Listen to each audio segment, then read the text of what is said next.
Update आई 11 फरवरी ਨੂੰ ਇੱਕ ਖਬਰ ਆਈ ਜਿਸਨੇ ਲੋਕਾਂ ਦਾ ਦਿਲ ਦਹਿਲਾਤਾ, ਲੋਕਾਂ ਨੂੰ ਡਰਾ ਕੇ ਰੱਖਤਾ।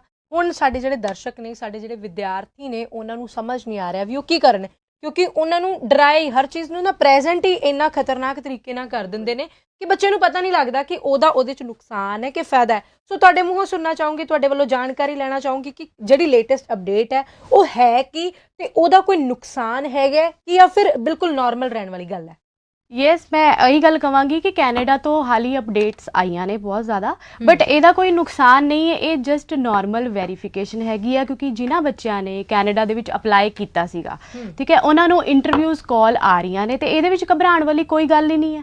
ਜੇ ਮੰਨ ਲਓ ਤੁਸੀਂ ਉੱਥੇ ਅਪਲਾਈ ਕੀਤਾ ਹੈ ਨਾ, ਤੇ ਉਹ ਤੁਹਾਨੂੰ ਵੈਰੀਫਿਕੇਸ਼ਨ ਕਾਲ ਆ ਰਹੀ ਹੈ ਹਾਈ ਕਮਿਸ਼ਨ ਵੱਲੋਂ, ਤੇ ਮੈਂ ਤੁਹਾਨੂੰ ਇਹੀ ਬੋਲਾਂਗੀ ਕਿ ਤੁਸੀਂ ਉਹ ਕਾਲ ਚੱਕੋ, ਹੈ ਨਾ, ਉਹਨਾਂ ਦੇ ਜਿਹੜੇ ਕੁਐਸਚਨ ਹੈਗੇ ਆ ਉਹਨਾਂ ਦਾ ਆਰਾਮ ਨਾਲ ਜਵਾਬ ਦਿਓ, ਘਬਰਾਓ ਨਾ।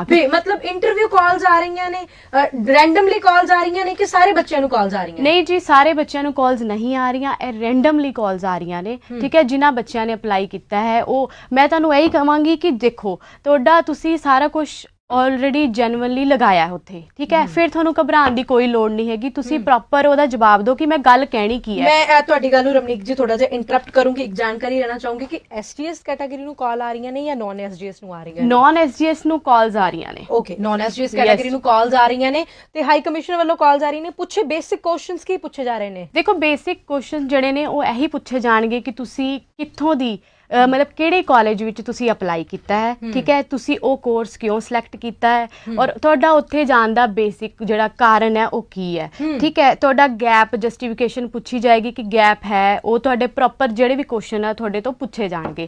ਹੁਣ ਤੁਸੀਂ ਉਹਨਾਂ ਨੂੰ ਇੱਕ ਬੀ ਕੌਨਫੀਡੈਂਟ ਆਨਸਰ ਦੇਣਾ। ਮੰਨ ਲਓ ਜੇ ਤੁਸੀਂ ਕੌਨਫੀਡੈਂਟਲੀ ਆਨਸਰ ਨਹੀਂ ਦਿੰਦੇ, ਸਾਹਮਣੇ ਵਾਲਾ ਬੰਦਾ ਸਮਝ ਜਾਏਗਾ ਜੀ ਇਹਨੇ ਕੰਸਲਟੈਂਟ ਤੋਂ ਸਾਰਾ ਕੰਮ ਕਰਾਇਆ, ਇਹਨੂੰ ਆਪ ਦੀ ਨੌਲੇਜ ਹੈ। ਜਿਹੜੀ ਪੈਕੇਜ ਬੜਾ ਮਸ਼ਹੂਰ ਹੋਇਆ, ਸੋ ਉਹ ਪੈਕੇਜ ਵਾਲੀ ਗੱਲ ਜਿਹੜੀ ਉਹ ਸਾਹਮਣੇ ਆ ਜਾਊਗੀ।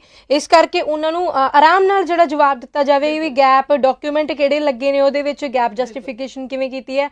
ਅੱਛਾ, ਫੀਸ ਨੂੰ ਲੈ ਕੇ ਵੀ ਪੁੱਛ ਸਕਦੇ ਨੇ? ਬਿਲਕੁਲ, ਫੀਸ ਨੂੰ ਲੈ ਕੇ ਉਹ ਤੁਹਾਡੇ ਤੋਂ ਪੁੱਛਣਗੇ ਕਿ ਤੁਸੀਂ ਫੀਸ ਕਿੰਨੀ ਪੇ ਕੀਤੀ ਹੈ, ਕਿਹੜੇ ਸਮੈਸਟਰ ਦੀ ਪੇ ਕੀਤੀ ਹੈ, ਤੇ ਕਿਹੜੇ ਤੁਸੀਂ ਬੈਂਕ ਤੋਂ ਪੇ ਕੀਤੀ ਹੈ। ਉਹ ਤੁਸੀਂ ਪ੍ਰੋਪਰ ਦੱਸੋਗੇ। ਤੁਹਾਡੇ ਕੋਲ ਪੂਰੀ ਅਕਾਊਂਟ ਡਿਟੇਲ ਹੋਣੀ ਚਾਹੀਦੀ, ਤੁਹਾਨੂੰ ਪੂਰਾ ਸਾਰਾ ਪਤਾ ਹੋਣਾ ਚਾਹੀਦਾ ਹੈ ਕਿ ਮੈਂ ਕਿਹੜੇ ਬੈਂਕ ਤੋਂ ਪੇ ਕੀਤੀ ਹੈ, ਕਿੰਨੀ ਮੈਂ ਫੀਸ ਪੇ ਕੀਤੀ ਹੈ, ਸਮੈਸਟਰ ਦੀ ਕੀਤੀ, ਕਿੰਨੀ ਕੀਤੀ ਹੈ। ਤੇ ਇਹਦੇ ਵਿੱਚ ਤੁਹਾਨੂੰ ਇਹ ਨਹੀਂ ਹੈ ਕਿ ਤੁਸੀਂ ਕਾਲ ਡਿਸਕਨੈਕਟ ਕਰ ਦਿਓ, ਕਾਲ ਚੱਕੋ ਨਾ, ਠੀਕ ਹੈ। ਨਾਰਮਲ ਵੈਰੀਫਿਕੇਸ਼ਨ ਹੈ, ਘਬਰਾਉਣ ਦੀ ਲੋੜ ਕੋਈ ਨਹੀਂ ਹੈ, ਠੀਕ ਹੈ। ਜਸਟ ਤੁਸੀਂ ਇਹ ਨਹੀਂ ਕਿ ਤੁਸੀਂ ਆਪਣੇ ਪੇਰੈਂਟਸ ਨੂੰ ਬੋਲ ਦਿਓ ਕਿ ਬਈ ਬਾਹਰੋਂ ਕਾਲ ਆ ਰਹੀ ਹੈ ਵੀ ਤੁਸੀਂ ਚੱਕ ਲਓ, ਹੈ ਨਾ। ਜੇ ਤੁਸੀਂ ਬਾਹਰੋਂ ਕਾਲ ਆ ਰਹੀ ਹੈ, ਤੁਸੀਂ ਕਾਲ ਉਹਨਾਂ ਤੋਂ ਚੁਕਾਓਗੇ, ਉਹਨਾਂ ਨੂੰ ਕੀ ਪਤਾ, ਜਾ ਕੇ ਤਾਂ ਕੰਸਲਟੈਂਟ ਤੋਂ ਤੁਸੀਂ ਗੱਲ ਕੀਤੀ ਹੈ ਨਾ, ਤੁਹਾਡੀ ਐਸਓਪੀ 'ਚ ਜਿਹੜਾ ਵੀ ਕੁਝ ਮੈਂਸ਼ਨ ਹੋਇਆ ਤੁਹਾਨੂੰ ਪਤਾ ਹੈ।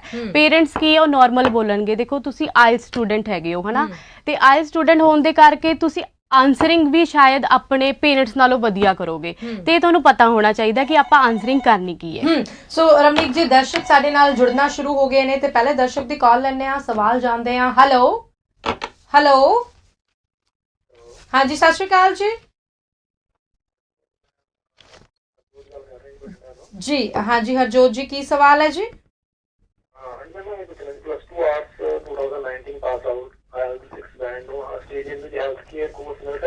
ਹੈਲਥ ਕੇਅਰ ਕੋਰਸ, ਤੁਸੀਂ ਬੜੇ ਇੰਟੈਲੀਜੈਂਟ ਹੋ, ਕੋਰਸ ਵੀ ਤੁਸੀਂ ਖੁਦ ਸੋਚ ਕੇ ਬੈਠੇ ਹੋ ਵੀ ਕਿਹੜਾ ਕੋਰਸ ਲੈਣਾ ਚਾਹੀਦਾ ਹੈ ਜੀ। ਕੀ ਕਹੋਗੇ ਰਮਨੀਕ ਜੀ? ਸੌਰੀ ਹਰਜੋਤ, ਤੁਹਾਡੇ ਆਈਐਲਟਸ ਓਵਰਆਲ 6 ਬੈਂਡ ਨੇ? ਹਾਂਜੀ ਮੈਮ, ਓਵਰਆਲ 6 ਬੈਂਡ ਜੀ। ਕਿਸੇ ਮੋਡਿਊਲ 5.5 ਬੈਂਡ ਹੈਗੇ ਨੇ? ਨਹੀਂ ਮੈਮ, ਓਵਰਆਲ 6 ਹੈ। ਓਵਰਆਲ 6 ਨੇ, ਠੀਕ ਹੈ ਜੀ। ਸੋ ਕਿੱਥੇ ਕੈਨੇਡਾ, ਆਸਟ੍ਰੇਲੀਆ, ਕੀ ਪ੍ਰਾਇੋਰਟੀ ਕੀ ਹੈਗੀ ਹੈ? ਕਾਲ ਡਿਸਕਨੈਕਟ ਹੋ ਗਿਆ। ਸੋ ਕੀ ਬੈਟਰ ਆਪਸ਼ਨ ਕੀ ਹੈਗਾ? ਦਰਸ਼ਕ ਸਾਡੇ ਵਿਦਿਆਰਥੀ ਸਾਨੂੰ ਦੇਖਦੇ ਪਏ ਨੇ, ਕੀ ਕਹੋਗੇ ਰਮਨੀਕ ਜੀ? ਦੇਖੋ, ਜਿੱਦਾਂ ਆਇਲਸ ਉਹਨਾਂ ਦੇ ਓਵਰਆਲ 6 ਬੈਂਡ ਹੈਗੇ ਨੇ, ਤੇ ਮੈਂ ਇਹ ਕਹਾਂਗੀ ਕਿ ਆਸਟ੍ਰੇਲੀਆ ਦੇ ਵਿੱਚ ਜਿੱਦਾਂ ਉਹਨਾਂ ਨੇ ਹੈਲਥ ਕੇਅਰ, ਉਹਨਾਂ ਨੇ ਆਪ ਹੀ ਬੋਲਤਾ ਕਿ ਆਪਾਂ ਹੈਲਥ ਕੇਅਰ ਕੋਰਸਿਸ ਹੈ ਨੇ, ਤੇ ਇਹਦੇ ਇਲਾਵਾ ਬਹੁਤ ਸਾਰੇ ਆਪਸ਼ਨਸ ਹੈਗੇ। ਤੁਸੀਂ ਏਜ ਕੇਅਰ ਵਾਸਤੇ ਵੀ ਜਾ ਸਕਦੇ ਹੋ। ਤੁਸੀਂ ਮੈਂਟਲ, ਇਹ ਨਹੀਂ ਹੈ ਕਿ ਤੁਸੀਂ ਸਪੈਸੀਫਿਕ ਕੋਈ ਕੋਰਸ ਚੂਜ਼ ਹੀ ਕਰ ਲਿਆ ਕਿ ਤੁਸੀਂ ਫਿਰ ਉਸੇ ਕੋਰਸ ਵਿੱਚ ਜਾਣਾ ਹੈ। ਤੁਹਾਡੇ ਮੈਂਟਲ ਹੈਲਥ ਕੇਅਰ ਕੋਰਸ ਵੀ ਹੈਗੇ ਆ, ਏਜ ਕੋਰਸ ਵੀ ਹੈ, ਤੁਸੀਂ ਕਿਹੜੇ ਵੀ ਕੋਰਸ ਲਈ ਅਪਲਾਈ ਕਰ ਸਕਦੇ ਹੋ। Is a best option for you. ਬਿਲਕੁਲ, ਮਤਲਬ ਗੱਲ ਜਿਹੜੀ ਮੁੱਕਦੀ, ਮੈਂ ਗੱਲ ਮੁਕਾਉਣ ਦੀ ਕੋਸ਼ਿਸ਼ ਕਰਾਂ ਤਾਂ ਡਾਕੂਮੈਂਟ ਜਿਹੜੇ ਤੁਹਾਡੇ ਦੇਖ ਕੇ ਇਹ ਚੀਜ਼ ਤੁਹਾਨੂੰ ਵਧੀਆ ਤਰੀਕੇ ਨਾਲ ਦੱਸੀ ਜਾਊਗੀ ਕਿ ਤੁਹਾਡੀ ਪ੍ਰੋਫਾਈਲ ਜਿਹੜੀ ਤੁਸੀਂ ਪਿੱਛੇ ਜੇ ਸਟੱਡੀ ਕੀਤੀ ਹੈ ਉਹ ਕਿਹੜੀ ਕੀਤੀ ਹੈ, ਤੇ ਕਿਹੜੇ ਸਬਜੈਕਟ 'ਚ ਤੁਹਾਡੇ ਨੰਬਰ ਜ਼ਿਆਦੇ ਨੇ, ਤੁਹਾਡਾ ਫਿਊਚਰ ਕਿਹਦੇ 'ਚ ਬ੍ਰਾਈਟ ਹੋ ਸਕਦਾ। ਬਿਲਕੁਲ, ਅਸੀਂ ਕਿਉਂਕਿ ਉਹਨਾਂ ਦੀ ਗੱਲ ਕਰ ਰਹੇ ਸੀ। ਸੋ ਉੱਥੇ ਇਹ ਵੀ ਸਵਾਲ ਰਮਨੀਕ ਜੀ ਪੁੱਛਿਆ ਜਾ ਸਕਦਾ ਵੀ ਜਿਹੜਾ ਤੁਸੀਂ ਕੋਰਸ ਚੂਜ਼ ਕਰ ਰਹੇ ਹੋ, ਸੋ ਤੁਹਾਡਾ ਭਵਿੱਖ ਤੁਸੀਂ ਕੀ ਦੇਖਦੇ ਹੋ? ਦੇਖੋ ਬਿਲਕੁਲ ਕੋਰਸ ਬਾਰੇ ਤੇ ਪੁੱਛਣਗੇ, ਕਿਉਂਕਿ ਜਿਹੜਾ ਕੋਰਸ ਹੈ ਤੁਹਾਡਾ ਰਿਲੇਵੈਂਟ ਹੋਣਾ ਚਾਹੀਦਾ ਹੈ। ਮੰਨ ਲਓ ਤੁਸੀਂ ਪਹਿਲਾਂ ਕੋਈ ਕੋਰਸ ਹੋਰ ਕੀਤਾ ਹੈ, ਬਾਅਦ ਚੋਂ ਤੁਹਾਡੀ ਸਟੱਡੀ ਨਾਲ ਹੀ ਨਹੀਂ ਮੈਚ ਹੋ ਰਿਹਾ, ਫਿਰ ਉਹ ਉੱਥੇ ਵੀ ਸਵਾਲ ਉੱਠਣਗੇ ਵੀ ਤੁਸੀਂ ਜਾ ਕੀ ਕਰਨ ਰਹੇ ਜੀ। ਹੋ। ਸੋ ਦਰਸ਼ਕ ਨਾਲ ਜੁੜੇ ਨੇ ਨੈਕਸਟ ਕਾਲਰ। ਹੈਲੋ ਹੈਲੋ ਜੀ, ਸਤਿ ਸ਼੍ਰੀ ਅਕਾਲ। ਹਾਂਜੀ ਸਤਿ ਸ਼੍ਰੀ ਅਕਾਲ ਮੈਮ, ਮੈਂ ਰਮਨ ਬੋਲ ਰਹੀ ਹਾਂ ਕਿੱਥੋਂ ਬੋਲ ਰਹੇ ਹੋ ਰਮਨ ਜੀ? ਮੋਗੇ ਤੋਂ।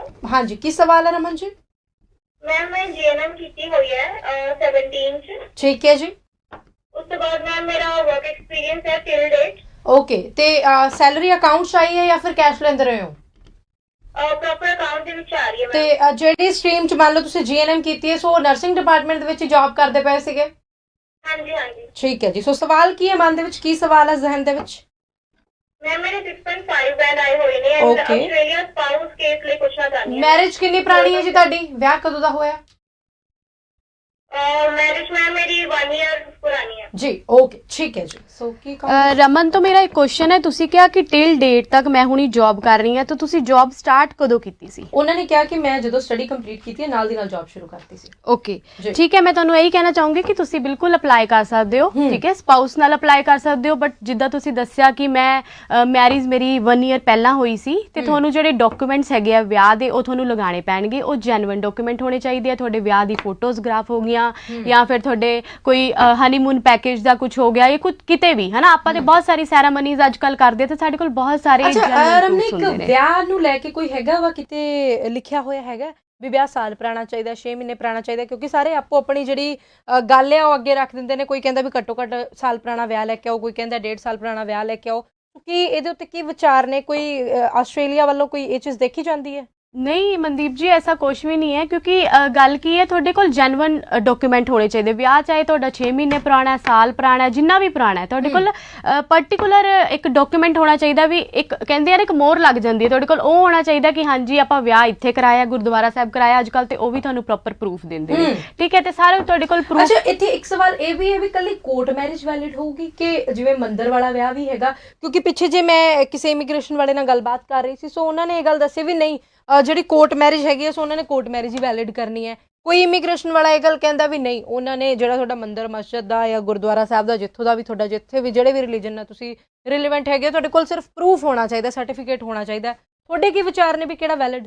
ਦੋਨੋਂ ਵੈਲਿਡ ਹੁੰਦੀਆਂ, ਕਿਉਂਕਿ ਦੇਖੋ ਪ੍ਰੂਫ ਦੀ ਗੱਲ ਹੈ ਨਾ। ਆਪਾਂ ਤੁਹਾਡੇ ਤੋਂ ਜੈਨੂਇਨ ਪ੍ਰੂਫ ਮੰਗਿਆ। ਹੁਣ ਗੁਰਦੁਆਰਾ ਸਾਹਿਬ ਤੇ ਤੁਸੀਂ ਮੈਰਿਜ ਕੀਤੀ, ਉਹਨਾਂ ਨੇ ਤੁਹਾਨੂੰ ਪ੍ਰੂਫ ਦੇ ਦਿੱਤੇ, ਤੇ ਅਸੀਂ ਉਹਨੂੰ ਇਹ ਤਾਂ ਨਹੀਂ ਕਹਿ ਸਕਦੇ ਕਿ ਉਹ ਗਲਤ ਹੈ ਨਾ। ਵਿਆਹ ਤੇ ਤੁਸੀਂ ਇਹ ਆਪਣੀਆਂ ਧਾਰਮਿਕ ਭਾਵਨਾਵਾਂ ਨੇ, ਜੈਨੂਇਨ ਜਿਹੜੇ ਡਾਕੂਮੈਂਟ ਹੈ ਉਹ ਹੋਣੇ ਜ਼ਰੂਰੀ ਨੇ। ਸੋ ਆਸਟ੍ਰੇਲੀਆ ਸਟੱਡੀ ਵੀਜ਼ਾ ਦੇ ਰਿਲੇਟਡ ਸਵਾਲ ਜਿਹੜਾ ਜਾਣਨਾ ਚਾਹੂੰਗੀ, ਖਾਸ ਕਿਹੜੀਆਂ ਗੱਲਾਂ ਨੇ ਰਮਨੀਕ, ਕਿਹੜੀਆਂ ਖਾਸ ਹਦਾਇਤਾਂ ਨੇ ਜਿਨ੍ਹਾਂ ਦਾ ਸਾਡੇ ਜਿਹੜੇ ਦਰਸ਼ਕ, ਜਿਹੜੇ ਵਿਦਿਆਰਥੀ ਸਾਨੂੰ ਦੇਖ ਰਹੇ ਨੇ, ਜਿਹੜੇ ਆਸਟ੍ਰੇਲੀਆ ਜਾਣਾ ਚਾਹੁੰਦੇ ਨੇ, ਉਹ ਧਿਆਨ ਰੱਖਣ? ਕਿਉਂਕਿ ਆਸਟ੍ਰੇਲੀਆ ਟਰੈਵਲ ਨੂੰ ਲੈ ਕੇ ਕੋਈ ਖਾਸ ਅਪਡੇਟ ਨਹੀਂ, ਲੇਕਿਨ ਦਰਸ਼ਕ ਟੈਨਸ਼ਨ ਦੇ ਵਿੱਚ ਹੈ ਕਿ ਅਪਲਾਈ ਕਰੀਏ ਜਾਂ ਫਿਰ ਨਾ ਕਰੀਏ। ਸੋ ਕੀ ਕਹੋਗੇ ਦਰਸ਼ਕਾਂ ਨੂੰ, ਕਿਹੜੀਆਂ ਗੱਲਾਂ ਦਾ ਧਿਆਨ ਰੱਖਣ? ਅਪਲਾਈ ਬਿਲਕੁਲ ਕਰਨ, ਇੰਨਾ ਆਪਣੇ ਕੋਲ ਸੋਚਣ ਦਾ ਕੀ ਟਾਈਮ ਹੈ ਨਾ। ਆਪਾਂ ਗੈਪ ਕਿਉਂ ਵਧਾਉਣਾ? ਬਹਿ ਕੇ ਤੁਸੀਂ ਅਪਲਾਈ ਕਰੋ, ਹੁਣੇ ਤੁਸੀਂ ਅਪਲਾਈ ਕਰੋਗੇ ਹੈ ਨਾ। ਵੈਕਸੀਨੇਸ਼ਨ, ਜਿੱਦਾਂ ਮੈਂ ਉਹੀ ਗੱਲ ਕਹਾਂ ਕਿ ਵੈਕਸੀਨੇਸ਼ਨ ਅਪਲਾਈ ਹੋ ਰਹੀ ਹੈ ਉੱਥੇ, ਉਹਨੂੰ ਲੋਕ ਯੂਜ਼ ਕਰਦੇ ਪਏ ਆ ਹੈ ਨਾ।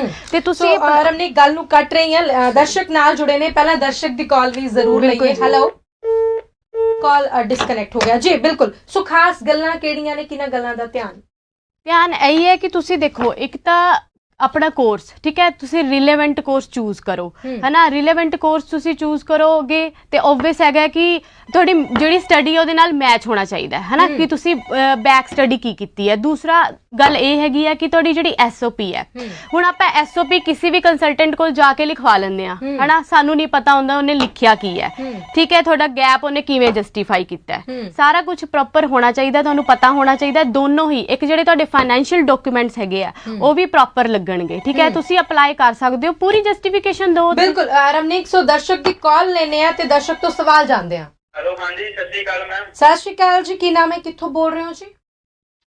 ਅਮਨਦੀਪ ਭਾਜੀ, ਨਾਮ ਪਟਿਆਲਾ ਤੋਂ ਗੱਲ ਕਰ ਰਿਹਾ। ਸਵਾਲ ਕੀ ਹੈ ਅਮਨਦੀਪ ਜੀ?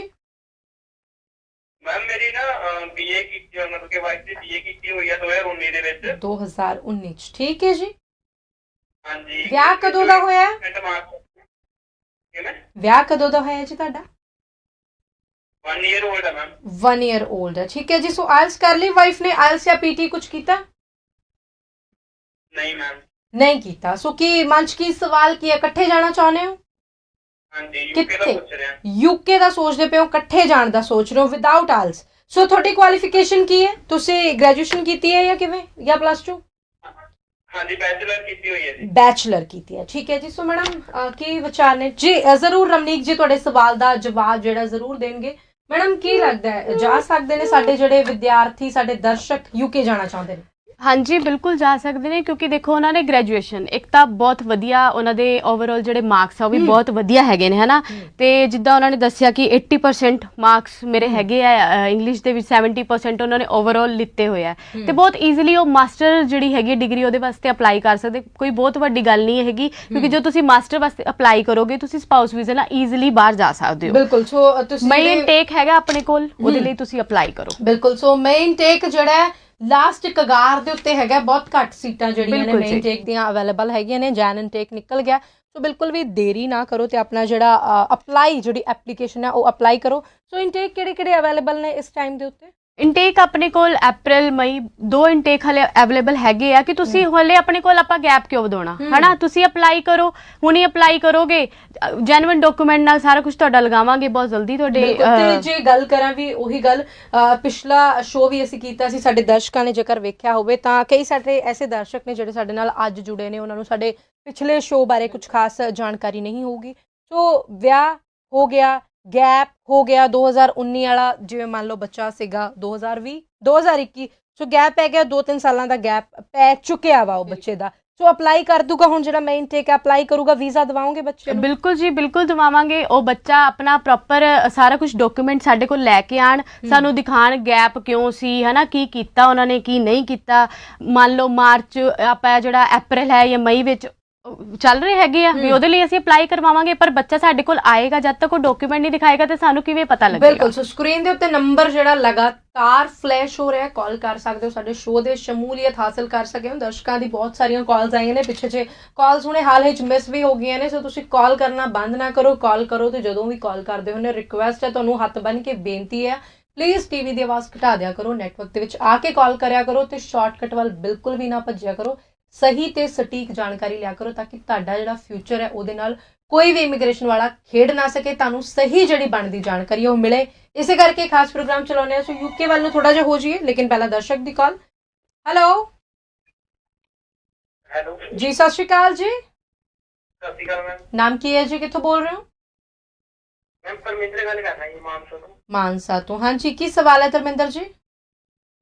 ਮੈਮ +2 ਕੀਤੀ ਹੈ, 2016 ਚ ਕੀਤੀ ਸੀ ਆਰਟਸ ਦੇ ਵਿੱਚ, ਤੇ 2016 2021 ਗੈਪ ਬਹੁਤ ਪੈ ਗਿਆ। ਕੀ ਕੀਤਾ ਸਰ ਇੰਨਾ ਟਾਈਮ ਦੇ ਵਿੱਚ? ਮੈਮ ਕੀਤਾ ਤਾਂ ਕੁਝ ਨਹੀਂ, ਘਰੇ ਹੀ ਰਹੇ? ਹਾਂਜੀ ਹਾਂਜੀ। ਤੇ ਹੁਣ ਕੀ ਚਾਹੁੰਦੇ ਹੋ? ਮੇਰਾ ਕਿਸੇ ਯੂਰਪ ਕੰਟਰੀ ਦਾ ਵੀਜ਼ਾ ਅਪਲਾਈ ਹੋ ਸਕਦਾ? ਯੂਰਪ ਕੰਟਰੀ ਦਾ, ਓਕੇ, ਵਿਦਆਊਟ ਆਇਲਸ। ਨੰਬਰ ਕਿੰਨੇ ਸੀ +2 ਦੇ ਵਿੱਚ? ਕਾਲ ਡਿਸਕਨੈਕਟ ਹੋ ਗਿਆ। 2016 +2 ਕੀਤੀ ਹੈ, ਗੈਪ ਕਾਫੀ ਪੈ ਗਿਆ। ਯੂਰਪ ਕੰਟਰੀ ਹੋ ਸਕਦਾ ਹੈ ਕੁਝ? ਹਾਂਜੀ ਯੂਰਪ ਦਾ ਹੀ ਹੋ ਸਕਦਾ, ਕਿਉਂਕਿ ਤੁਹਾਨੂੰ ਪਤਾ ਹੈ ਜਿਹੜਾ ਕੈਨੇਡਾ ਜਾਂ ਆਸਟ੍ਰੇਲੀਆ ਦੀ ਮੈਂ ਗੱਲ ਕਰਾਂ, ਬਹੁਤ ਗੈਪ ਹੈ। ਪਹਿਲੀ ਗੱਲ ਤਾਂ ਉਹਨਾਂ ਨੇ ਕੁਝ ਕੀਤਾ ਹੀ ਨਹੀਂ। ਹੁਣ 2016 ਤੋਂ ਲੈ ਕੇ 21 ਆ ਗਿਆ, ਇੱਦਾਂ ਦੇ ਵੀ ਬੜੇ ਬੱਚੇ ਨੇ ਜਿਹੜੇ ਅਪਲਾਈ ਕਰ ਰਹੇ, ਜਿਨ੍ਹਾਂ ਕੋਲ ਸਾਰਾ ਕੁਝ ਹੈਗਾ, ਜਿਹੜੇ ਜੌਬ ਟਿਲ ਹੁਣ ਤੱਕ ਵੀ ਜੌਬ ਕਰਦੇ ਪਏ ਨੇ, ਹਨਾ। ਗੈਪ ਬਹੁਤ ਹੈਗਾ, ਤੇ ਮੈਂ ਤੁਹਾਨੂੰ ਇਹੀ ਸੁਜੈਸਟ ਕਰਾਂਗੀ ਕਿ ਤੁਸੀਂ ਬਾਕੀ ਕੰਟਰੀ ਨਾਲੋਂ ਤੁਸੀਂ Europe is the best option ਹੈਗਾ ਤੁਹਾਡੇ ਲਈ, ਤੁਸੀਂ ਉਹਦੇ ਲਈ ਹੀ ਅਪਲਾਈ ਕਰੋ, ਠੀਕ ਹੈ। ਹੁਣ ਵੀ ਹਲੇ ਵੀ ਆਪਣਾ ਗੈਪ ਨਾ ਵਧਾਓ। ਹਲੇ ਤੁਸੀਂ ਕਾਲ ਕਰਕੇ ਸਾਨੂੰ ਪੁੱਛ ਰਹੇ ਹੋ, ਤੁਸੀਂ ਆਓ, ਆਪਣੇ ਡਾਕੂਮੈਂਟਸ ਲੈ ਕੇ ਆਓ, ਕਿਉਂਕਿ ਜਦ ਤੱਕ ਹਲੇ ਤੱਕ ਤੁਸੀਂ ਇਹੀ ਨਹੀਂ ਸੋਚਿਆ ਕਿ ਮੈਂ ਕਦੋਂ ਜਾਵਾਂਗਾ, ਬੱਚੇ ਇਹੀ ਕਨਫਰਮ ਨਹੀਂ ਹੈ ਕਿ ਯੂਰਪ ਦਾ ਹੋ ਵੀ ਜਾਊਗਾ ਕਿ ਨਹੀਂ ਹੋ ਜਾਊਗਾ। ਸੋ ਚਲੋ ਕੋਈ ਗੱਲ ਨਹੀਂ, ਲੇਟ ਦੇਰ ਆਏ ਦਰੁਸਤ ਆਏ, ਕੋਈ ਦਿੱਕਤ ਨਹੀਂ ਹੈਗੀ। ਜੇਕਰ ਤੁਸੀਂ ਕਾਲ ਕੀਤਾ ਪ੍ਰੋਗਰਾਮ ਤੋਂ ਬਾਅਦ ਵੀ ਕਾਲ ਕਰ ਲਿਓ, ਆਪਣੇ ਡਾਕੂਮੈਂਟ ਜਿਹੜੇ ਉਹ WhatsApp ਕਰ ਦਿਓ। ਸਵਾਲ ਜਵਾਬ ਜਿਹੜੇ ਇਸੇ ਤਰੀਕੇ ਦੇ ਨਾਲ ਚੱਲਦੇ ਰਹਿਣਗੇ, ਸੋ ਕੋਈ ਘਬਰਾਉਣ ਵਾਲੀ ਗੱਲ ਨਹੀਂ। ਆ ਜਾਣ ਲੱਗੂਗਾ ਯੂਰਪ ਦਾ ਬਣ ਸਕਦਾ, ਬਿਲਕੁਲ ਲੱਗੂਗਾ। ਬਹੁਤ ਸਾਰੀ ਪੋਲੈਂਡ ਯੂਰਪ ਦੀ ਆਪਣੀ ਕੰਟਰੀ, ਉਹਦੇ ਲਈ ਅਪਲਾਈ ਕਰ ਸਕਦੇ ਨੇ, ਹਨਾ। ਵੀ ਜਦ ਤੱਕ ਦੇਖੋ ਘਰ ਬਹਿ ਕੇ ਬੱਚਾ, ਪਹਿਲੀ ਗੱਲ ਤੇ ਮਨਦੀਪ ਜੀ ਮੈਂ ਗੱਲ ਕਰਾਂ, ਬੱਚਾ ਘਰ ਬਹਿ ਕੇ ਇਹੀ ਸੋਚਦਾ ਰਹਿੰਦਾ ਕਿ ਮੈਂ ਅਪਲਾਈ ਕਰਾਂ ਕਿ ਨਾ ਕਰਾਂ, ਮੈਂ ਯੂਰਪ ਜਾਣ ਲਈ ਐਲੀਜੀਬਲ ਹੈਗਾ ਕਿ ਨਹੀਂ। ਇਹ ਵੀ ਬਹੁਤ ਜ਼ਰੂਰੀ ਹੈ, ਦਰਸ਼ਕ ਨੂੰ ਸੁਣਨਾ ਬਹੁਤ ਜ਼ਰੂਰੀ ਹੈ, ਪਰਖਣਾ ਬਹੁਤ ਜ਼ਰੂਰੀ ਹੈ, ਕਿਉਂਕਿ ਬਹੁਤ ਸਾਰੇ ਇਮੀਗ੍ਰੇਸ਼ਨ ਵਾਲੇ ਆਉਂਦੇ ਨੇ, ਉਹ ਆਪੋ ਆਪਣੀਆਂ ਗੱਲਾਂ ਕਹਿ ਜਾਂਦੇ ਨੇ। ਸੋ ਦਰਸ਼ਕ ਕਨਫਿਊਜ਼ ਹੋ ਜਾਂਦਾ ਵੀ ਪਤਾ ਨਹੀਂ ਮੈਨੂੰ ਰਾਈਟ ਮੇਰੇ ਵਾਸਤੇ ਪਾਥ ਕਿਹੜਾ ਹੈ, ਮੈਨੂੰ ਕਿੱਧਰ ਨੂੰ ਜਾਣਾ ਚਾਹੀਦਾ। ਹੁਣ ਇਹੀ ਸਾਡੇ ਦਰਸ਼ਕ ਨੂੰ ਕੋਈ ਜਿੱਦਾਂ ਹੁਣੇ ਸਾਨੂੰ ਕਾਲ ਆਈ ਸੀ, ਇਹਨਾਂ ਨੂੰ ਕਿਸੇ ਨੇ ਕਹਿਤਾ ਨਾ ਵੀ ਭਾਵੇਂ ਤੇਰਾ 5-6 ਸਾਲ ਦਾ ਗੈਪ ਹੈ, ਤੁਸੀਂ ਕੁਛ ਨਹੀਂ ਕੀਤਾ, ਤੈਨੂੰ ਕੈਨੇਡਾ ਭੇਜ ਦਾਂਗੇ, ਉਹ ਵਿਚਾਰਾ ਉਹ ਸੁਣਨਾ ਚਾਹੁੰਦਾ ਉਹ ਚੀਜ਼ ਨੂੰ, ਉਹ ਫਟਾਫਟ ਉਧਰ ਨੂੰ ਜਾਊਗਾ। ਬਟ ਰਿਐਲਿਟੀ ਵੱਲ ਨੂੰ ਦੇਖੋ ਵੀ ਤੁਹਾਡਾ ਯੂਰਪ ਦਾ ਜੇ ਬਣ ਸਕਦਾ ਤਾਂ ਤੁਸੀਂ ਉਧਰਲੇ ਪਾਸੇ ਨੂੰ ਜਿਹੜਾ ਅਗਰਸਰ ਹੋ। ਸੋ ਦਰਸ਼ਕ ਇੱਕ ਹੋਰ ਨਾਲ ਜੁੜੇ ਨੇ। ਹੈਲੋ, ਕਾਲ ਡਿਸਕਨੈਕਟ ਹੋ ਗਿਆ ਜੀ। ਸੋ ਪ੍ਰੋਗਰਾਮ ਤੋਂ ਬਾਅਦ ਕਾਲ ਕਰ ਲਿਓ, ਸਵਾਲ ਜਵਾਬ ਇਦਾਂ ਹੀ ਚੱਲਦੇ ਰਹਿਣਗੇ। ਤੁਹਾਡੇ ਜਿਹੜੇ ਸਵਾਲ ਆ ਉਹਨਾਂ ਦਾ ਜਵਾਬ ਅਸੀਂ ਰਲ ਮਿਲ ਕੇ ਲੱਭਣ ਦੀ ਕੋਸ਼ਿਸ਼ ਕਰਦੇ ਹਾਂ। ਸੋ ਸਪਾਊਸ ਕਿਹੜਾ ਅਪਲਾਈ ਕਰ ਸਕਦਾ ਹੈ ਤੇ ਕਿਹੜੀ ਕੰਟਰੀ ਦਾ ਅਪਲਾਈ ਕਰ ਸਕਦਾ ਹੈ, ਸਵਾਲ ਦਾ ਜਵਾਬ। ਲੇਕਿਨ ਦਰਸ਼ਕ ਹੈਲੋ ਹਾਂਜੀ ਸਤਿ ਸ਼੍ਰੀ ਅਕਾਲ ਜੀ। ਹਾਂਜੀ ਸਤਿ ਸ਼੍ਰੀ ਅਕਾਲ। ਨਾਮ ਕੀ ਹੈ ਜੀ, ਕਿੱਥੋਂ ਬੋਲ ਰਹੇ ਹੋ? ਮੈਂ ਹਰਿੰਦਰ ਗੱਲ ਕਰ ਰਿਹਾ ਸੰਗਰੂਰ ਤੋਂ। ਠੀਕ ਹੈ ਜੀ ਹਰਿੰਦਰ ਜੀ, ਸਵਾਲ ਕੀ ਹੈ? ਮੈਂ ਨਾ +2 ਕੀਤੀ ਹੋਈ ਆ 2019 ਵਿੱਚ। +2 2019, ਠੀਕ ਹੈ ਜੀ। ਰੀਸੈਂਟਲੀ ਪਾਸ ਆਊਟ ਹੋ ਫਿਰ ਤਾਂ ਤੁਸੀਂ, ਠੀਕ ਹੈ। ਸੋ ਆਇਲਸ ਕੀਤੀ ਹੈ ਜੀ? ਹਾਂਜੀ ਆਇਲਸ ਕੀਤੀ ਹੈ ਮੈਮ, ਓਵਰਆਲ 6 ਨੇ ਤੇ 2 ਤੋਂ 5.5 2 ਚੋਂ 5.5 ਨੇ। ਸੋ ਕੀ ਸਵਾਲ ਹੈਗਾ? ਮੈਂ ਪੁੱਛਣਾ ਸੀਗਾ ਕਿ ਆਸਟ੍ਰੇਲੀਆ ਦੇ ਵਿੱਚ ਅਰਲੀ ਚਾਈਲਡਹੁੱਡ ਦਾ ਪ੍ਰੋਗਰਾਮ ਮਿਲ ਸਕਦਾ? ਬੱਚੇ ਸਾਡੇ ਦਰਸ਼ਕ ਬਹੁਤ ਹੁਸ਼ਿਆਰ ਹੋ ਚੁੱਕੇ ਨੇ, ਜਿੱਦਾਂ ਪਹਿਲਾਂ ਵੀ ਸਾਨੂੰ ਸਾਡੇ ਦਰਸ਼ਕ ਦੀ ਕਾਲ ਆਈ। ਸੋ ਬਿਲਕੁਲ ਰਮਨੀਕ ਜੀ ਤੁਹਾਡੇ ਸਵਾਲ ਦਾ ਜਵਾਬ ਜਿਹੜਾ ਜ਼ਰੂਰ ਦੇਣਗੇ। ਦਰਸ਼ਕ ਜਿੱਦਾਂ ਮੈਂ ਕਹਿ ਰਹੀ ਸੀ ਬੜੇ ਹੁਸ਼ਿਆਰ ਹੋ ਚੁੱਕੇ ਨੇ ਨਾ, ਉਹ ਖੁਦ ਸਰਚ ਕਰਨ ਲੱਗ ਗਏ ਨੇ, ਖੁਦ ਪੜਨ ਲੱਗ ਗਏ ਨੇ, ਖੁਦ ਜਾਣਨ ਪਰਖਣ ਲੱਗ ਗਏ ਨੇ ਕਿ ਹਾਂ ਮੇਰੀ ਪ੍ਰੋਫਾਈਲਾਂ ਇਹ ਕੋਰਸ ਸੁਟੇਬਲ ਹੋ ਸਕਦਾ ਹੈ। ਸੋ ਕੀ ਕਹੋਗੇ? ਅੱਜ ਕੱਲ ਗੂਗਲ ਤੇ ਬਹੁਤ ਕੁਝ ਹੈਗਾ ਹੈ ਨਾ, ਬੱਚੇ ਉਹਦੇ ਤੋਂ ਹੀ ਦੇਖ ਲੈਂਦੇ ਕਿ ਆਪਾਂ ਕਿਹੜੇ ਕੋਰਸ ਲਈ ਐਲੀਜੀਬਲ ਹੈਗੇ ਆ ਵੀ, ਉਹ ਇਸ ਕਰਕੇ ਆਪਣੇ ਆਪ ਹੀ ਸੋਚ ਲੈਂਦੇ ਆ। ਤੇ ਮੈਂ ਇਹੀ ਗੱਲ ਕਹੂੰਗੀ ਕਿ ਜਿਨ੍ਹਾਂ ਬੱਚਿਆਂ ਨੇ ਹੁਣ ਜਿੱਦਾਂ ਇਹਨਾਂ ਦਾ ਕੋਰਸ ਸੀਗਾ, ਇਹਨਾਂ ਨੇ +2, ਕਈ ਬੱਚੇ ਆਪਣੇ ਆਪ 'ਚ ਹੀ ਜ਼ਿਆਦਾ ਐਕਸਪਰਟ ਬਣ ਜਾਂਦੇ ਨੇ, ਪਰ ਇਹ ਵੀ ਨਹੀਂ ਕਰਨਾ ਚਾਹੀਦਾ ਕਿਉਂਕਿ ਗੂਗਲ ਹਮੇਸ਼ਾ ਜ਼ਰੂਰੀ ਨਹੀਂ ਹੈ ਤੁਹਾਨੂੰ ਸਹੀ ਇਨਫੋਰਮੇਸ਼ਨ ਦੇਵੇ। ਸੋ ਖਾਸ ਐਕਸਪਰਟ ਜਿਹੜਾ ਉਹ ਤੁਹਾਨੂੰ ਸਹੀ ਜਿਹੜੀ ਰਾਏ ਆ ਉਹ ਦੇ ਸਕਦਾ।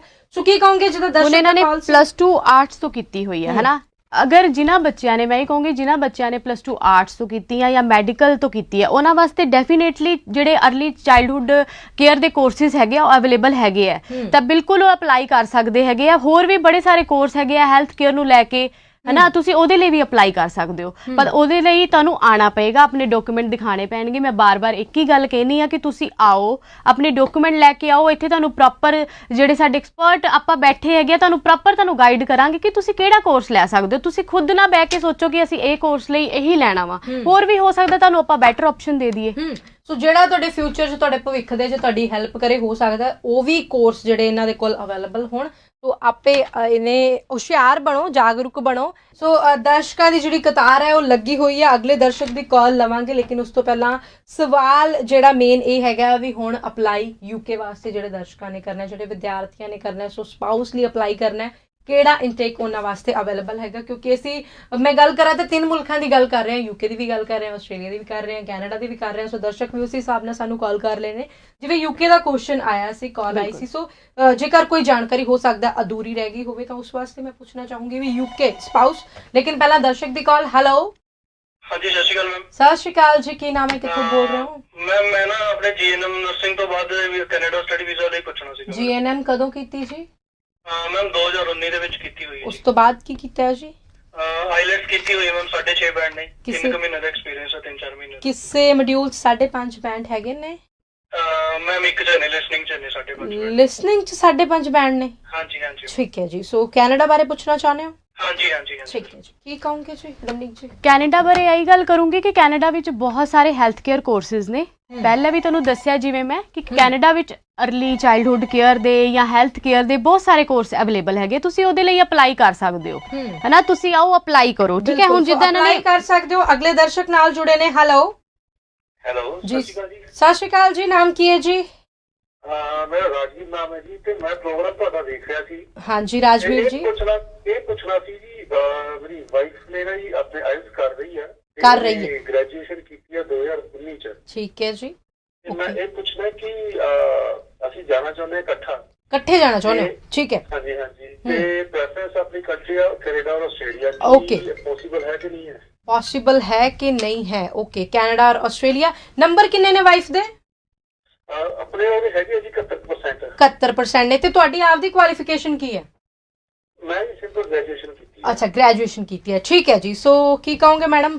ਪ੍ਰੋਫਾਈਲ ਅੱਛੀ ਹੈ ਵੈਸੇ ਤਾਂ ਸਾਡੇ ਦਰਸ਼ਕ ਦੀ? ਬਿਲਕੁਲ ਜੀ, ਬਹੁਤ ਅੱਛੀ ਪ੍ਰੋਫਾਈਲ ਹੈਗੀ ਹੈ।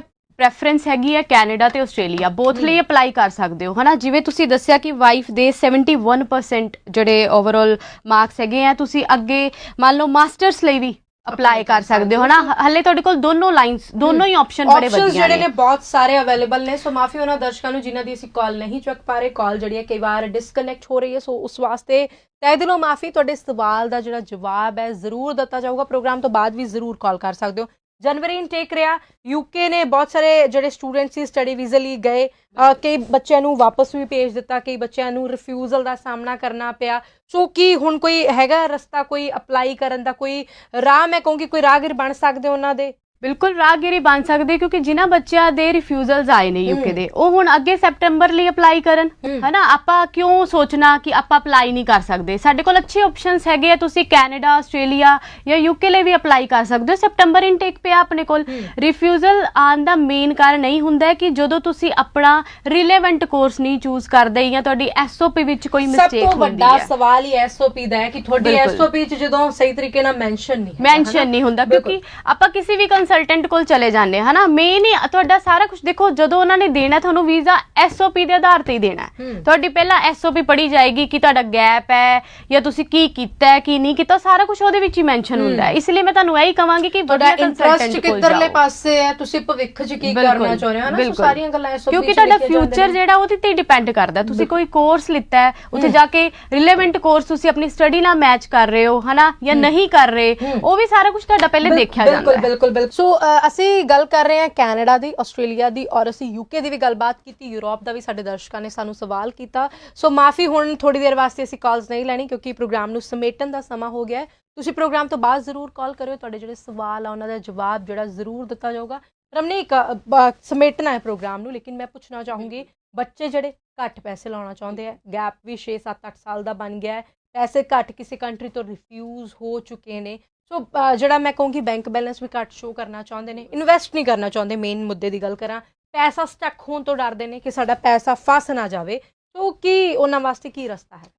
ਉਹਨਾਂ ਵਾਸਤੇ ਇਹੀ ਰਸਤਾ ਹੈ ਕਿਉਂਕਿ ਉਹ ਇਦਾਂ, ਅਗਰ ਮੈਂ ਪੈਸੇ ਦੀ ਗੱਲ ਕਰਾਂ ਕਿ ਅੱਜ ਕੱਲ ਕੀ ਹੈ, ਫਾਈਨੈਂਸ਼ਲੀ ਹੀ ਇਸ਼ੂਜ਼ ਨੇ। ਬਹੁਤ ਸਾਰੇ ਲੋਕੀ ਜਿਹੜੇ ਆਪਣੇ ਮਤਲਬ ਬੱਚੇ ਇਦਾਂ ਦੇ ਨੇ ਜਿਨ੍ਹਾਂ ਨੇ ਹਨਾ ਆਪਣੇ ਦਿਲ ਦੇ ਵਿੱਚ ਸੋਚਿਆ ਕਿ ਮੈਂ ਬਾਹਰ ਜਾਊਂਗਾ, ਬਟ ਕੀ ਹੈ ਫਾਈਨੈਂਸ਼ੀਅਲ ਜਾਂ ਅਫੋਰਡੇਬਿਲਟੀ ਨਹੀਂ ਹੈਗੀ ਕਰਕੇ ਰੁਕ ਜਾਂਦੇ ਆ। ਤੇ ਮੈਂ ਇਹ ਕਹੂੰਗੀ ਕਿ ਤੁਹਾਡੇ ਵਾਸਤੇ ਤੁਸੀਂ ਜਾਓ, ਆਪਣਾ ਸੁਪਨਾ ਪੂਰਾ ਕਰੋ, ਲੇਕਿਨ ਪਹਿਲਾਂ ਤੁਸੀਂ ਫਿਰ ਯੂਰਪ ਲਈ ਅਪਲਾਈ ਕਰੋ ਕਿਉਂਕਿ ਉਹਦੇ ਵਿੱਚ ਤੁਹਾਨੂੰ ਇੰਨੇ ਫੰਡਸ ਨਹੀਂ ਸ਼ੋ ਕਰਨੇ ਪੈਂਦੇ। ਯੂਰਪ ਡਾਇਰੈਕਟ ਯੂਰਪ ਲਈ ਅਪਲਾਈ ਕਰਨ ਜਾਂ ਫਿਰ ਕੋਈ ਹੋਰ ਆਪਸ਼ਨ ਵੀ ਹੈਗਾ? ਮਨਦੀਪ, ਤੁਸੀਂ ਗੱਲ ਕੀਤੀ ਹੈ ਬੈਟਰ ਆਪਸ਼ਨ ਦੀ ਹਨਾ, ਤੇ ਬੈਟਰ ਆਪਸ਼ਨ ਹੈਗਾ ਯੂਰਪ। ਹੁਣ ਯੂਰਪ ਦੇ ਵਿੱਚ ਹੈਗੀ ਹੈ ਕੰਟਰੀ ਯੂਕਰੇਨ, ਹੁਣ ਤੁਸੀਂ ਉੱਥੇ ਲਈ ਅਪਲਾਈ ਕਰ ਸਕਦੇ ਹੋ ਹਨਾ। ਜਿਹੜਾ ਆਪਸ਼ਨ ਤੁਹਾਨੂੰ ਹਨਾ ਆਸਟ੍ਰੇਲੀਆ ਦੇ ਰਿਹਾ, ਕੈਨੇਡਾ ਦੇ ਰਿਹਾ, ਉਹੀ ਤੁਹਾਨੂੰ ਕੀ ਦੇ ਰਿਹਾ, ਯੂਕਰੇਨ ਦੇ ਰਿਹਾ ਹਨਾ। ਤੁਸੀਂ ਉਹੀ ਫੈਸਿਲਿਟੀਜ਼ ਤੁਹਾਨੂੰ ਆਸਟ੍ਰੇਲੀਆ ਮਿਲ ਰਹੀ ਹੈ, ਉਹੀ ਕੈਨੇਡਾ ਮਿਲ ਰਹੀ ਹੈ, ਉਹੀ ਯੂਕਰੇਨ ਮਿਲ ਰਹੀ ਹੈ, ਫਿਰ ਤੁਸੀਂ ਆਪਣਾ ਸੁਪਨਾ ਕਿਉਂ ਮਾਰਦੇ ਹੋ ਬਾਹਰ ਜਾਣ ਦਾ ਹਨਾ? ਤੁਸੀਂ ਜਾਓ। ਪੈਸੇ ਮਤਲਬ ਕਿੰਨੇ ਕੁ ਲੱਗ ਜਾਣਗੇ? ਕਿਉਂਕਿ ਬਹੁਤ ਸਾਰੇ ਕਹਿੰਦੇ ਆ ਵੀ 8-9 ਲੱਖ ਰੁਪਇਆ ਲੱਗ ਜੂਗਾ, ਕੋਈ ਕਹਿੰਦਾ 5-6 ਲੱਖ ਲੱਗੂਗਾ, ਤੁਸੀਂ ਕੀ ਕਹੋਗੇ ਕਿੰਨੇ ਕੁ ਪੈਸੇ ਯੂਕਰੇਨ ਵਾਸਤੇ ਲੱਗਣਗੇ? ਇਹ ਤਾਂ ਸਾਰੀਆਂ ਹਰ ਕੰਸਲਟੈਂਟ ਜਿਹੜੇ ਹੁੰਦੇ ਆਪਣੀਆਂ ਅਫਵਾਹਾਂ ਹੈਗੀਆਂ ਹਨਾ। ਕੋਈ ਕਹੇਗਾ 8 ਲੱਗ ਜਾਏਗਾ, ਕੋਈ ਕਹਿੰਦਾ 9 ਲੱਗ ਜਾਏਗਾ, ਕੋਈ ਕਹਿੰਦਾ 10 ਲੱਗ ਜਾਏਗਾ, ਲੇਕਿਨ ਇੱਥੇ ਅਸੀਂ ਕਹਿੰਦੇ ਆ ਕਿ 3.5 ਤੋਂ 4 ਲੱਖ ਦਾ ਖਰਚਾ ਆਏਗਾ। ਉਹ ਵੀ ਅਸੀਂ ਇੱਥੇ ਜ਼ਿੰਮੇਵਾਰ ਬੈਠੇ ਆ, ਠੀਕ ਹੈ? ਤੁਹਾਨੂੰ ਪੂਰੇ ਪ੍ਰੋਪਰ ਤੁਹਾਡੇ ਡਾਕੂਮੈਂਟ ਵੈਰੀ ਕਰਕੇ ਅਸੀਂ ਤੁਹਾਨੂੰ ਭੇਜਾਂਗੇ, ਸਾਰਾ ਕੁਝ ਅਸੀਂ ਕਰਾਂਗੇ। 3.5 ਤੋਂ 4 ਲੱਖ ਦਾ ਖਰਚਾ ਆਏਗਾ। ਉਹ ਵੀ ਕਈ ਬੱਚੇ ਬੋਲਦੇ ਹੈਗੇ ਫੰਡ ਵਗੈਰਾ ਕੋਈ ਪੁਰਾਣੇ ਚਾਹੀਦੇ ਨੇ ਕੁਝ? ਨਹੀਂ ਜੀ, ਕੋਈ ਪੁਰਾਣੇ ਫੰਡ ਦੀ ਲੋੜ ਨਹੀਂ ਹੈਗੀ ਇੱਥੇ, ਪੁਰਾਣੇ ਫੰਡ ਨਹੀਂ ਚੱਲਣੇ। ਤੇ ਗੈਪ ਵਗੈਰਾ ਕਿੰਨਾ ਕੁ ਐਕਸੈਪਟ ਕਰਵਾ ਦੋਗੇ? ਗੈਪ ਤੁਹਾਡਾ 6 ਸਾਲ ਦਾ ਵੀ ਚੱਲ ਸਕਦਾ ਹੈ, ਤੁਹਾਡਾ 7 ਸਾਲ ਦਾ ਵੀ, ਤੁਹਾਡਾ 10 ਸਾਲ ਤੱਕ ਦਾ ਵੀ ਗੈਪ ਐਕਸੈਪਟੇਬਲ ਹੈ। ਕਈ ਵੀ ਜਿਹੜੀਆਂ 10 ਦੀਆਂ 10 ਉਂਗਲਾਂ ਨੇ ਘਿਓ ਦੇ ਵਿੱਚ ਹੈਗੀਆਂ ਨੇ, ਜੇਕਰ ਚਾਹੁੰਦੇ ਹੋ ਵੀ ਤੁਸੀਂ ਅਪਲਾਈ ਕਰਨਾ ਯੂਕਰੇਨ ਯੂਰਪ ਦੇ ਵਿੱਚ ਹੈ ਨਾ, ਯੂਕਰੇਨ ਯੂਰਪ ਦਾ ਹੀ ਇੱਕ ਪਾਰਟ ਹੈਗਾ। ਬਹੁਤ ਸਾਰੇ ਸਾਡੇ ਵਿਦਿਆਰਥੀ, ਸਾਡੇ ਦਰਸ਼ਕ ਹੋਣਗੇ ਜਿਨ੍ਹਾਂ ਨੂੰ ਇਹੀ ਕਨਫਰਮੇਸ਼ਨ ਨਹੀਂ ਹੋ ਰਹੀ, ਉਹ ਫੋਨ ਕਰਕੇ ਕਰੰਸੀ ਪੁੱਛਣ ਲੱਗ ਜਾਂਦੇ ਨੇ ਯੂਕਰੇਨ ਦੀ ਕਰੰਸੀ ਕੀ ਹੈਗੀ ਆ। ਸੋ ਪਾਥਵੇ ਈਜ਼ੀਲੀ ਮਿਲ ਜੂਗਾ। ਕੱਲ ਨੂੰ ਬੱਚੇ ਨੇ ਮੂਵ ਹੋਣਾ ਪੁਰਤਗਾਲ, ਸ਼ੈਂਗਨ ਕੰਟਰੀ 'ਚ ਮੂਵ ਹੋਣਾ, ਪੁਰਤਗਾਲ ਹੋਣਾ, ਜਰਮਨ ਹੋਣਾ, ਜਾਂ ਫਿਰ ਮੰਨ ਲਓ ਉਹਨੇ ਯੂਕੇ ਦੇ ਵਿੱਚ ਮੂਵ ਹੋਣਾ, ਸੋ ਈਜ਼ੀਲੀ ਕੋਈ ਪੈਟਰਨ ਹੈਗਾ? ਬਿਲਕੁਲ, ਉਹ ਈਜ਼ੀ ਪਾਥਵੇ ਨਾਲ ਅੱਗੇ ਮੂਵ ਔਨ ਕਰ ਸਕਦੇ ਆ। ਹੁਣ ਮੰਨ ਲਓ ਜਿਹੜੇ ਬੱਚਿਆਂ ਨੇ ਯੂਕਰੇਨ ਦੇ ਵਿੱਚ ਸਟੱਡੀ ਕੀਤੀ ਹੈ ਹਨਾ, ਕੱਲ ਨੂੰ ਉਹਨਾਂ ਨੇ ਕੋਈ ਵੀ ਪ੍ਰੋਗਰਾਮ ਲਿੱਤਾ ਹੈ, ਕੱਲ ਨੂੰ ਉੱਥੇ ਮੰਨ ਲਓ ਸਟੱਡੀ ਤੁਸੀਂ ਕੀਤੀ ਹੈ, ਤੁਸੀਂ ਅੱਗੇ ਅਪਲਾਈ ਕਰ ਸਕਦੇ ਹੋ ਕੈਨੇਡਾ, ਆਸਟ੍ਰੇਲੀਆ। ਟਾਈਮ ਪ੍ਰੋਸੈਸ ਜਿਹੜਾ ਹੈਗਾ ਉਹ ਵੀ ਥੋੜਾ ਜਿਹਾ ਘੱਟ ਹੈਗਾ, ਵੀ ਘੱਟ ਸਮੇਂ ਦੇ ਵਿੱਚ ਜਿਹੜਾ ਤੁਸੀਂ ਅੱਗੇ ਲਈ ਮੂਵ ਕਰ ਸਕਦੇ ਹੋ। ਸੋ ਮਾਫੀ ਉਹਨਾਂ ਦਰਸ਼ਕਾਂ ਨੂੰ ਜਿਨ੍ਹਾਂ ਦੀ ਅਸੀਂ ਕਾਲ ਨਹੀਂ ਲਈ ਹੈਗੀ, ਕਿਉਂਕਿ ਹੁਣ ਜਦੋਂ ਪ੍ਰੋਗਰਾਮ ਨੂੰ ਵਾਈਂਡ ਅਪ ਕਰਨ ਦਾ ਸਮਾਂ ਹੋ ਗਿਆ ਸੀ, ਸੋ ਮੈਂ ਟੈਕਨੀਕਲ ਟੀਮ ਨੂੰ ਗੁਜ਼ਾਰਿਸ਼ ਕਰ ਦਿੱਤੀ ਸੀ ਵੀ ਹੁਣ ਅਸੀਂ ਕਾਲਸ ਨਹੀਂ ਲਵਾਂਗੇ, ਕਿਉਂਕਿ ਇਹ ਵੀ ਬੇहद ਖਾਸ ਜਿਹੜਾ ਸਵਾਲ ਸੀ, ਇਹਦੀ ਜਾਣਕਾਰੀ ਲੈਣਾ ਬਹੁਤ ਜ਼ਰੂਰੀ ਸੀ। ਸੋ ਵੇਲਾ ਜਾਣ ਦਾ ਹੋ ਗਿਆ ਹੈ। ਤੁਸੀਂ ਰੱਖੋ ਆਪਣਾ ਧਿਆਨ ਤੇ ਮੈਮ ਬਹੁਤ ਬਹੁਤ ਧੰਨਵਾਦ ਆਪਣੀ ਜਾਣਕਾਰੀ ਦੇਣ ਲਈ। ਸਤਿ ਸ਼੍ਰੀ ਅਕਾਲ ਜੀ। ਇੱਕ ਵਾਰ ਫਿਰ ਤੋਂ ਮਾਫੀ ਉਹਨਾਂ ਦਰਸ਼ਕਾਂ ਨੂੰ ਜਿਨ੍ਹਾਂ ਦੀ ਅਸੀਂ ਕਾਲ ਨਹੀਂ ਲਈ। ਕੱਲ ਫੇਰ ਮਿਲਾਂਗੇ ਇਸੇ ਟਾਈਮ, ਤੁਹਾਡੇ ਸਵਾਲਾਂ ਦੇ ਰਲ ਮਿਲ ਕੇ ਲੱਭਾਂਗੇ ਜਵਾਬ। ਦੇਖਣਾ ਨਾ ਭੁੱਲਿਓ ਵੀਜ਼ਾ ਲਾਈਵ। ਸਤਿ ਸ਼੍ਰੀ ਅਕਾਲ।